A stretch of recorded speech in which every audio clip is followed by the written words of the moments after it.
Assalamualaikum warahmatullahi wabarakatuh. Perkenalkan, nama saya Medi Fikri, NIM 17042207. Pada kesempatan kali ini saya akan memaparkan materi mata kuliah pengembangan organisasi mengenai model atau teknik intervensi dalam pengembangan organisasi. Langsung saja masuk ke materi pertama.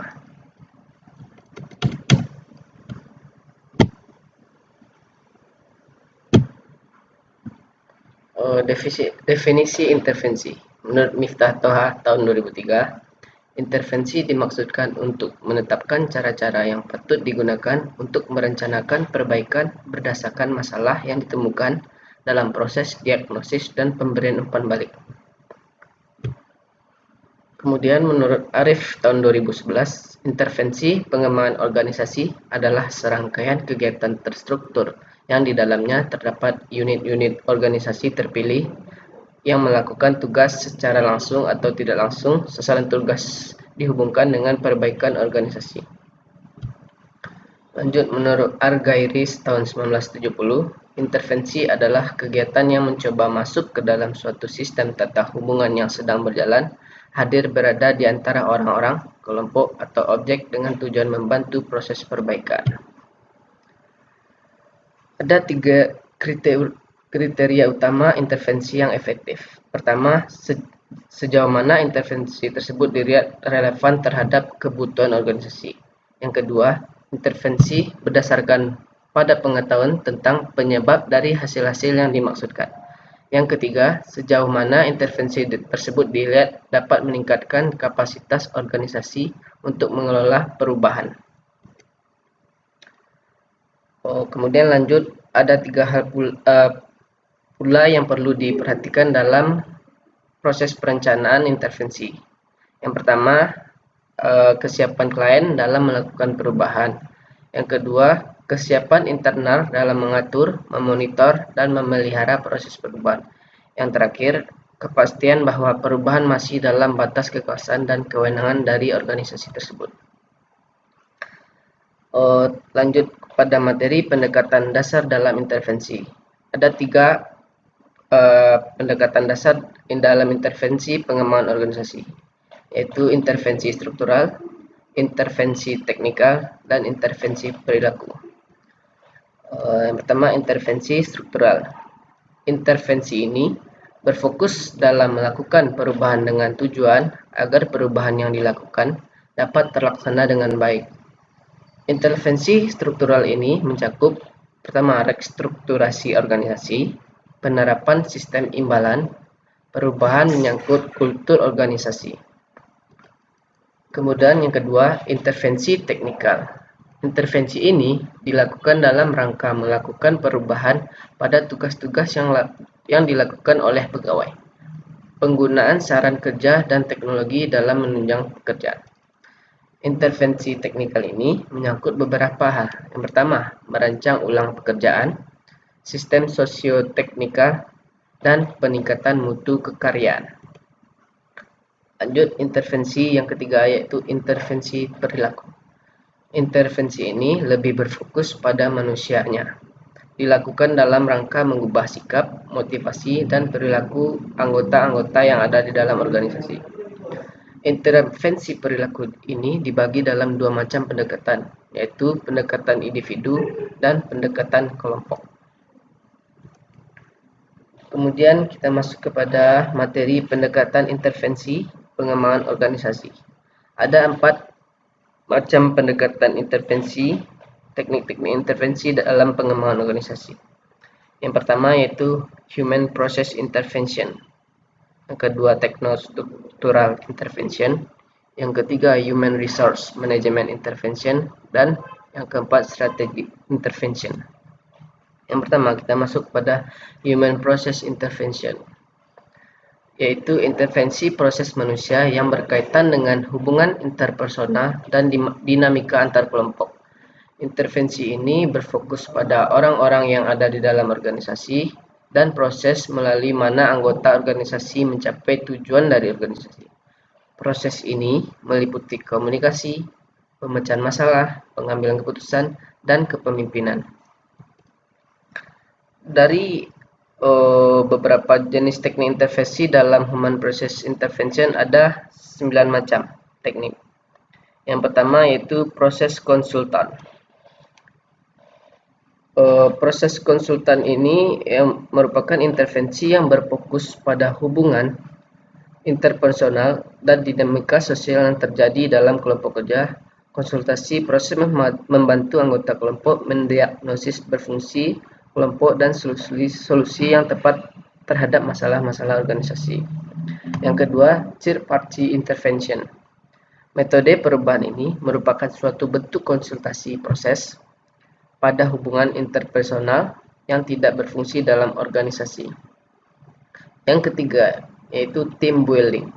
Intervensi ini membantu kelompok kerja menjadi lebih efektif dalam melaksanakan tugasnya. Yang keempat, organization confrontation meeting. Metode perubahan ini memobilisasi anggota organisasi untuk mengidentifikasi masalah, menetapkan target-target tindakan.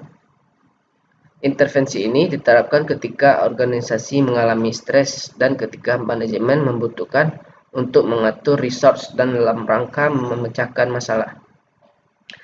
Selanjutnya, let's group intervention. Intervensi ini melibatkan berbagai stakeholder dalam pertemuan besar untuk memperjelas nilai-nilai yang dianggap penting. Selanjutnya, survey feedback. Sebuah program intervensi yang dimana melakukan pengumpulan informasi tentang organisasi lalu memberikan kepada manajer atau anggota agar mereka dapat berpikir memecahkan masalahnya dan diberikan langsung oleh atasan. Selanjutnya yaitu organizing confrontation meeting. Program ini membutuhkan sumber daya yang lebih khususnya pada anggota yang sudah berpengalaman dan dapat mengidentifikasi masalah yang ada. Yang selanjutnya yaitu intergroup relation. Program yang menganut metode third party intervention dengan memasukkan orang ketiga dalam grup agar dapat membantu memecahkan masalah yang dihadapi. Yang terakhir yaitu pendekatan normatif. Program intervensi yang banyak dilakukan pada kebanyakan organisasi, seperti memberikan pelatihan kepada anggota dalam kegiatan organisasi. Kita lanjut kepada intervensi yang kedua yaitu techno-structural intervention. Intervensi ini berfokus pada perubahan struktur dan desain organisasi. Metode perubahan ini menghasilkan peningkatan perhatian dalam hal produktivitas dan efektivitas organisasi. Ada 3 jenis intervensi yang dipakai, yaitu pertama struktur desain, di mana proses perubahan ini menyangkut pembagian tugas dalam organisasi berwujud dalam bentuk reorganisasi atau restruktural. Yang kedua, downsizing. Intervensi ini bertujuan untuk menurunkan biaya dan birokrasi dengan cara memangkas ukuran organisasi, baik dari sisi jumlah posisi ataupun jumlah pekerja. Yang ketiga, re-engineering. Intervensi ini mendesain ulang secara radikal proses pekerjaan inti organisasi untuk menciptakan kerja yang lebih responsif. Selanjutnya yaitu Human Resource Management Intervention. Metode intervensi ini berfokus pada intervensi yang digunakan untuk mengembangkan, mengintegrasikan dan mendukung manusia atau orang yang ada di dalam organisasi tersebut. Ada 3 program perubahan dalam metode ini, yaitu pertama, manajemen kinerja. Intervensi ini bertujuan untuk mengintegrasikan kinerja karyawan dengan sasaran strategis perusahaan, serta mekanisme reward atas pekerjaan. Yang kedua, perencanaan karir. Intervensi ini membantu orang-orang untuk memilih jalur karir dan mencapai tujuan karir mereka. Yang terakhir yaitu sistem penghargaan. Intervensi ini bertujuan untuk merubah sistem penghargaan guna meningkatkan kepuasan dan kinerja karyawan. Materi yang terakhir yaitu strategic intervention. Intervensi ini rencana organisasi yang dilakukan untuk mencapai perubahan bentuk dan kultur organisasi. Perubahan strategis termasuk kebijakan organisasi, target, misi, dan struktur organisasi. Fokus utama pada upaya-upaya mengorganisir sumber daya yang dimiliki oleh organisasi untuk meningkatkan keuntungan dalam lingkungan organisasi. Ada beberapa jenis intervensi dalam strategi intervention sebagai berikut. Yang pertama yaitu merge dan akuisisi. Intervensi ini merupakan proses yang sistematis untuk mengintegrasikan dua atau lebih organisasi. Yang kedua, perubahan kultur. Intervensi ini membantu organisasi mengembangkan kultur yang tepat untuk strategi dan lingkungan mereka. Yang terakhir yaitu pembelajaran organisasi. Intervensi ini bertujuan meningkatkan kemampuan organisasi untuk memperoleh dan menyebarkan pengetahuan baru. Sekian pemaparan materi dari saya. Assalamualaikum warahmatullahi wabarakatuh.